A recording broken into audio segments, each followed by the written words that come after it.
ငိမ့်မင်းသမီးကိုချစ်မိ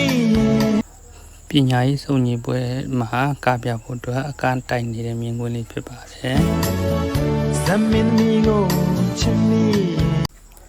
ဒါကတော့ကျွန်တော်ပညာရေးစုံညီပွဲတော်အတွက်ကျွန်တော်တို့ကျောင်းဆရာတွေအကန့်တိုက်နေတာဖြစ်ပါတယ်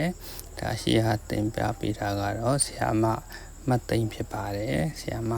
ရှေ့သင်ပြပေးတယ်ကျွန်တော်ကျောင်းဆရာတွေကဒါကားတာပေါ့နော်ဒါကျောင်းဆရာဆိုတာလေအကားလေးတက်ကားတယ်ပေါ့ဗျာမီအောင်အောက်ကိုဝင်ရင်လူပြတ်တင်းနဲ့တွဲလို့ကပြရမယ်ဒီလိုပဲဟိုးနောက်မှလည်းဆရာမတွေရှိပါတယ်ပေါ့နော်အဲကျွန်တော်တို့ရဲ့အကားတိုက်တဲ့မြင်ကွင်းလေးတွေကိုပြန်လဲမျှဝေပေးလိုက်ပါတယ်ခင်ဗျာငိမ့်မင်းသမီးကိုချစ်မိ